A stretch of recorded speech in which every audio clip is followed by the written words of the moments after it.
Hello friends, आज का video start करते हैं। आज का जो वीडियो है वो न्यू नहीं है। न्यू इन द सेंस कि ये एक सीरीज का वीडियो है। इससे पहले भी मैंने जो स्टार्टअप सीरीज पे फर्स्ट वीडियो बनाई थी, आप उसमें देखेंगे तो उसमें मैंने एलएलपी और प्राइवेट लिमिटेड का डिफरेंस बताया था कि if you are going to select LLP करूं या प्राइवेट लिमिटेड, तो this is the things we you need to consider कि ये बेनिफिट एलएलपी के हैं, ये बेनिफिट प्राइवेट लिमिटेड की है। आप उसमें से कंपेयर करके डिसाइड कर सकते हैं अकॉर्डिंग टू योर बिजनेस कि मुझे एलएलपी के लिए जाना चाहिए प्राइवेट लिमिटेड। ये उसी का एक फॉलोअप वीडियो है, स्पेशली इनकम टैक्स अप्लीकेबिलिटी के लिए कि एलएलपी या प्राइवेट लिमिटेड में इनकम टैक्स का क्या इम्पैक्ट है, कहाँ बेनिफिट है, कहाँ लॉस है। तो उसके लिए मैंने वीडियो बनाया है। तो आज स्टार्ट करते हैं आज का वीडियो। ठीक है, तो सबसे पहले ये देखते हैं कि क्या इफेक्टिव रेट है। अगर हम टैक्सेशन की बात करें for LLP and private limited company, तो जो एलएलपी पे इफेक्टिव टैक्स रेट है, अगर वो विथ सरचार्ज की बात करें तो वो है 34.94%। अब 34.94 कैसे है? 30% का इनकम टैक्स है। अगर 1 करोड़ से ज्यादा इनकम है, सरचार्ज कब लगता है एलएलपी पे? जब 1 करोड़ से ज्यादा आपका टोटल इनकम है। टोटल इनकम का मतलब क्या होता है कि आपके सारे इनकम माइनस सारे expenses, means all income minus all expenses के बाद जो प्रॉफिट बचता है उसी को हम टोटल इनकम बोलते हैं एलएलपी का। तो वो टोटल इनकम अगर 1 CR से ज्यादा है, 1 करोड़ से ज्यादा है, देन इफेक्टिव टैक्स रेट आपका होगा 34.94%। 30% प्लस 12% प्लस 4%। अगर वो 1 करोड़ से कम है देन आपका टैक्स रेट होगा 31.20%। तो ये तो एलएलपी का इफेक्टिव टैक्स रेट है। अब बात करते हैं प्राइवेट लिमिटेड कंपनी की। तो नॉर्मली न्यू मैन्युफैक्चरिंग जो कंपनियां हैं, जो 1 अक्टूबर 2019 या उसके बाद बनी है, और 31 मार्च 24 से पहले उन्होंने मैन्युफैक्चरिंग शुरू कर लिया है, उनके लिए इफेक्टिव रेट है। तो जो कि वेरी फ्यू कंपनी, पुराने इवन मैन्युफैक्चरिंग कंपनी के लिए एप्लीकेबल नहीं है। तो उनके लिए बस बहुत फ्यू कंपनी के लिए इफेक्टिव रेट है 17.16%। वो 15% है प्लस सरचार्ज प्लस सेस है। और other than manufacturing company means जितने अदर प्राइवेट लिमिटेड कंपनियां हैं, चाहे वो मैन्युफैक्चरिंग हो पुरानी कंपनियां या फिर अदर देन मैन्युफैक्चरिंग कंपनी, सबके लिए वो जो इफेक्टिव टैक्स रेट है, अगर 115B कंसेशनल टैक्स रेट है, इनकम टैक्स एक्ट में कंसेशनल टैक्स रेट की बात करता है प्राइवेट लिमिटेड के लिए, उसको आप एक्सेप्ट करते हैं, देन आपका टैक्स रेट होगा 25.17%। तो ये आपका इफेक्टिव टैक्स रेट होगा। तो अब ये तो टैक्स रेट हो गया। अब इसका कैलकुलेशन देखते हैं कि कहाँ बेनिफिट है, कहाँ लॉस है, क्या और कोई टैक्स भरने की जरूरत है। तो आगे चलते हैं। अब आते हैं टैक्स विड्रॉल का। अब ये तो टैक्स लगने का एक बहुत ही इंपॉर्टेंट टॉपिक है, विड्रॉल ऑफ प्रॉफिट। अब जैसे एलएलपी ने पैसे कमाए, सपोज एलएलपी का अगर 1 करोड़ या सपोज 10 लाख का प्रॉफिट है, एलएलपी ने पैसे कमाए, एलएलपी ने उस पर जो टैक्स उसका इफेक्टिव था इधर 30, उसके बाद जो पैसे बच गए अगर वो पार्टनर विड्रॉ करते हैं, मीन्स अगर क्योंकि बिजनेस तो पार्टनर ही चला रहे हैं, अल्टीमेटली बिजनेस तो पार्टनर का ही है। तो पार्टनर बोला नहीं मुझे पैसे की जरूरत है, हम जो प्रॉफिट पे टैक्स भरने के बाद जो बचता है मेरा प्रॉफिट, हम विड्रॉ करना चाहते हैं, तो ये अलाउ है, विड्रॉ कर सकता है।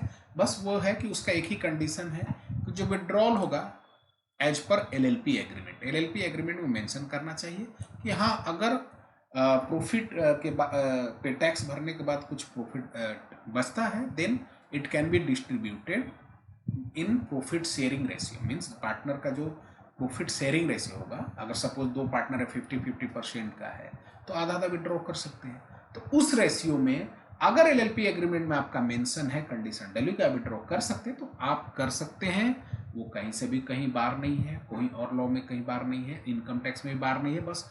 एंड सबसे बड़ा बेनिफिट है कि आपको इनकम टैक्स में पार्टनर को उस जो प्रॉफिट का डिस्ट्रीब्यूशन हुआ और पार्टनर के अकाउंट में पैसा आएगा। अब डिस्ट्रीब्यूशन का मतलब क्या होगा? एलएलपी के अकाउंट से पैसे उठ के पार्टनर के अकाउंट में आ गए, पार्टनर अपने प्रॉफिट शेयरिंग रेशियो में विड्रॉ कर लें। सपोज 10 लाख का विड्रॉ है, सपोज आधा आधा 2 पार्टनर ए और बी 50-50% के, तो 5 लाख ए ले जाएगा, 5 लाख बी ले जाएगा। उस पे इनकम टैक्स कोई भी लगेगा नहीं ए और बी को, वो फुल्ली एग्जेम्प्ट है उनके हाथ में, मीन्स उनके अकाउंट में पैसे तो आएंगे लेकिन उस पर कोई भी टैक्स भरने की जरूरत नहीं है। ये तो हो गया एलएलपी की बात। अब आते हैं प्राइवेट लिमिटेड की। क्या प्राइवेट लिमिटेड का भी यही केस है? तो नो, प्राइवेट लिमिटेड में ऐसा नहीं है। प्राइवेट लिमिटेड में जो प्रॉफिट डिस्ट्रीब्यूट किया जाता है आफ्टर टैक्स, मतलब मीन्स टैक्स भरने के बाद, उसको हम नॉर्मली टर्म करते हैं डिविडेंड। वो उसको क्या बोलते हैं हम लोग? डिविडेंड बोलते हैं। अब डिविडेंड जो है, नॉर्मली आपने सुना होगा, जो शेयर मार्केट में इन्वेस्ट करते हैं उनको सबको पता होगा डिविडेंड कंपनियां डिस्ट्रीब्यूट करती हैं। Dividend is nothing but A profit distribution. तो उस वो जो है, अब वो शेयर होल्डर को जो मिलेगा डिविडेंड, अब शेयर होल्डर ने, अब सपोज कि किसी का एक एलएलपी भी है, किसी का एक कंपनी भी है, तो यहाँ जो प्रॉफिट हुआ टैक्स भरने के बाद विड्रॉ कर लिया। अब वहाँ भी बोला कि मैं ये भी यहाँ से विड्रॉ कर लेता हूँ। सपोज वहाँ भी 10 लाख का प्रॉफिट था, वो विड्रॉ करते मीन्स डिविडेंड 10 लाख का डिस्ट्रीब्यूट होगा। 5 लाख दो, सपोज दो शेयर होल्डर 50-50% को, तो आधा आधा उनको मिलेगा। बट वहाँ पर कोई एग्जेम्पशन नहीं है। वो 5 लाख जो भी आपको मिलेंगे वो फुल्ली टैक्सेबल है, वो आपके इनकम में ऐड हो जाएगा। बाकी जो इनकम है उसमें ये भी ऐड हो जाएगा, और तब आपका टोटल इनकम कंप्यूट किया जाएगा। आफ्टर दैट उस पर जो भी स्लैब रेट है वो अप्लाई किया जाएगा, और जो टैक्स बनेगा आपको भरना पड़ेगा। मीन्स कि आपको कोई एग्जम्पशन नहीं है प्रॉफिट डिस्ट्रीब्यूशन पे। मतलब एक तरह से आप बोल सकते हैं कि डबल टैक्सेशन ही है। एक बार आपने प्रॉफिट पे टैक्स भरा कंपनी के फॉर्म में, कंपनी ने भरा, वो आप ही की कंपनी है। उसके बाद जो पैसे मिले, वो आपने जो विड्रॉ किया, उस पर भी आपको फुली टैक्स भरना है। तो ये एक तरह से नहीं, अगर एलएलपी से कंपेयर करते तो ऑब्वियसली एक डबल टैक्सेशन है। हाउएवर कंपनी को बोलते हैं कि इट सेपरेट लीगल एंटिटी है, आर्टिफिशियल जुडिशियल पर्सन है। मे बी गवर्नमेंट का इंटेंशन कुछ वैसा ही है कि ये सेपरेट लीगल एंटिटी है, तो वो अलग है, आप अलग है, इसलिए टैक्स भरिए। हालांकि एलएलपी में भी वो फैसिलिटी तो दे ही रखती है गवर्नमेंट, क्योंकि एलएलपी में भी लायबिलिटी लिमिटेड है, प्राइवेट लिमिटेड में भी लिमिटेड है। बट डोंट नो, गवर्नमेंट ने यहाँ टैक्स लगा रहा है, यहाँ बेनिफिट देना था, गवर्नमेंट ने दे दिया है। लेकिन यहाँ बेनिफिट प्राइवेट लिमिटेड में नहीं दिया है। यहाँ आफ्टर टैक्स जो प्रॉफिट बचेगा उसको विड्रॉ पे आपको आपके इनकम ऐड होकर टैक्स लगेगा। अब इसको एक एग्जांपल से समझते हैं कैसे होगा ये। तो यहाँ से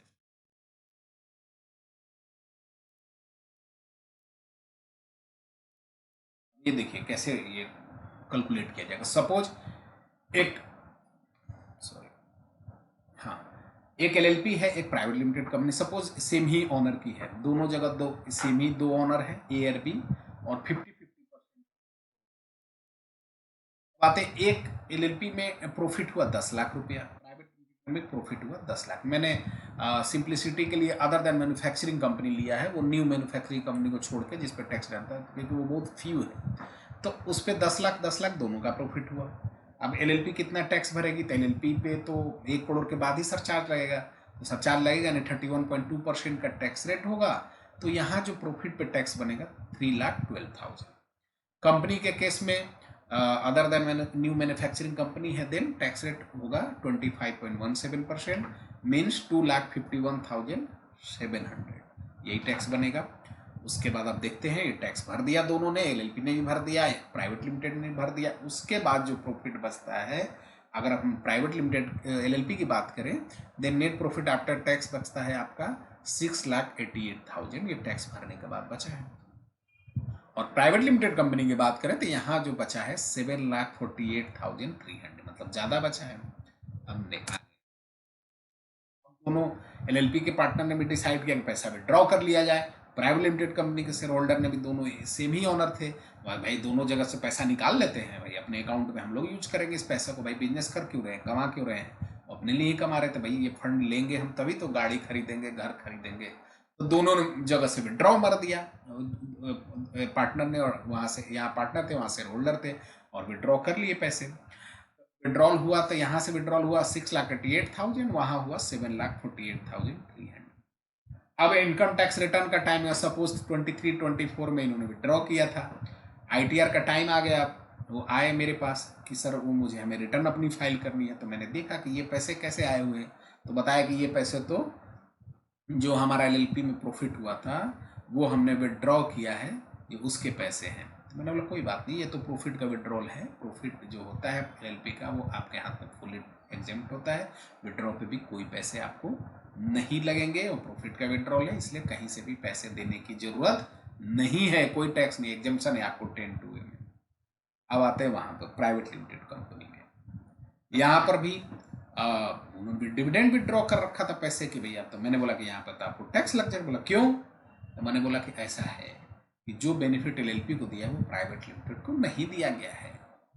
तो अब मे भी गवर्नमेंट बोला कि प्राइवेट लिमिटेड आपका अपर वर्जन ऑफ बिजनेस स्ट्रक्चर है इंडिया में, क्योंकि प्राइवेट लिमिटेड के बाद तो लिस्टेड लिमिटेड ही कंपनियाँ आती हैं, तो इसलिए आपको यहाँ टैक्स एक्स्ट्रा भरना पड़ेगा, क्योंकि और भी बहुत सारे बेनिफिट है जो मेरे प्रीवियस वीडियो मैंने उसको एक्सप्लेन किया था।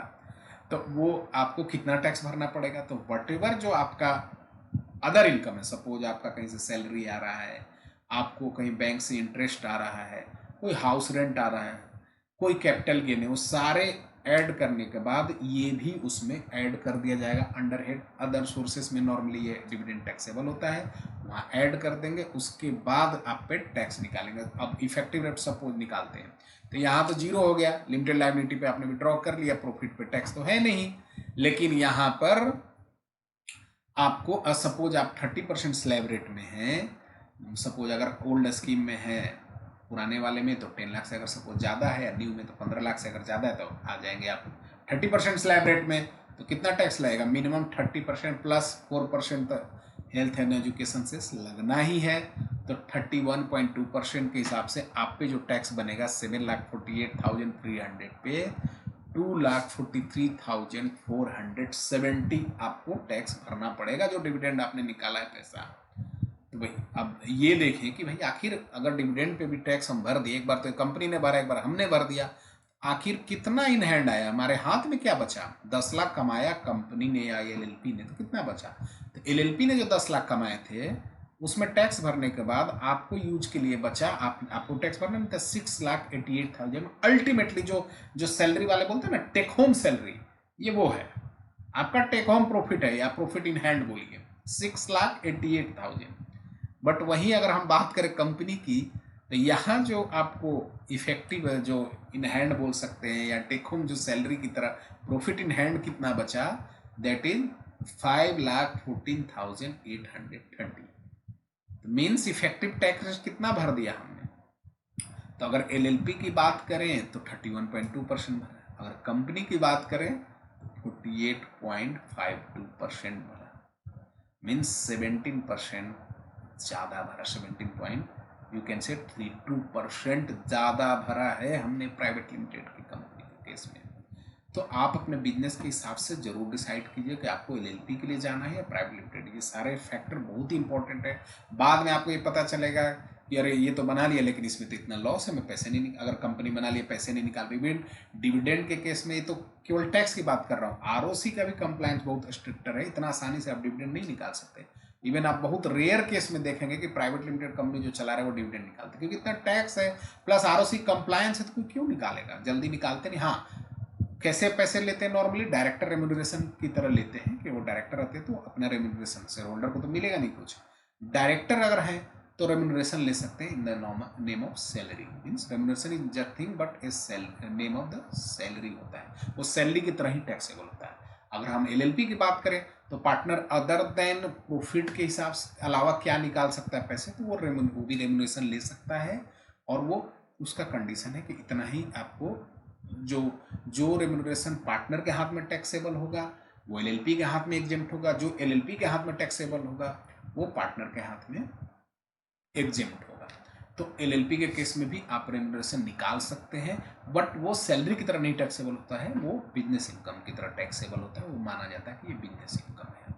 बट दो ऑप्शन दोनों जगह है, यहाँ भी आप रेम्यूनरेशन निकाल सकते हैं, वहाँ भी निकाल सकते हैं, यहाँ भी प्रॉफिट विड्रॉ कर सकते हैं, वहाँ भी। बट एलएलपी के केस में प्रॉफिट विड्रॉ करना बहुत ईजी है और एग्जेम्प्ट है इनकम टैक्स में। प्राइवेट लिमिटेड के केस में बहुत क्यूवर्सम है, बहुत टफ है, आरओसी कंप्लायंस है, प्लस उस पर टैक्स भी भरना है फुल्ली, कोई कंसेशनल रेट भी नहीं है, फुल्ली टैक्सेबल है।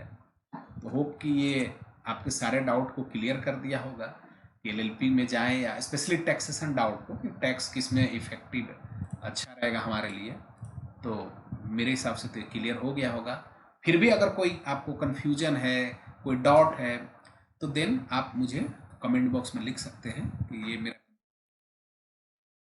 डेफिनेटली आपको रिप्लाई कर दूंगा और आपको हेल्प मिल जाएगी उससे ये डिसाइड करने में कि मुझे एलएलपी के लिए जाना चाहिए प्राइवेट लिमिटेड। लेकिन इस वीडियो को देखने से पहले आप जरूर मेरा पुराना वीडियो जो वेब स्टार्टअप पे है, जहां मैंने पूरी कंपैरिजन की है एलएलपी और प्राइवेट लिमिटेड का, वो भी देख लीजिएगा। इससे आपको पूरी क्लैरिटी मिल जाएगी कि मुझे किस में प्रेफर करना चाहिए, क्योंकि ठीक है यहाँ टैक्स रेट ज़्यादा है प्राइवेट लिमिटेड, कई जगह आपको लगेगा कि नहीं private, we should go for private, specially जिनको FDI लेना है, जिनको वेंचर कैपिटलिस्ट को अप्रोच करना है फॉर फंडिंग के लिए, तो वहाँ आपको कहीं ना कहीं लगेगा कि प्राइवेट लिमिटेड बेटर ऑप्शन। तो this is all about my video. अगर आपको ये अच्छा लगा तो जरूर मेरे चैनल को सब्सक्राइब कीजिए और मेरे वीडियो को लाइक कीजिए। Thank you very much.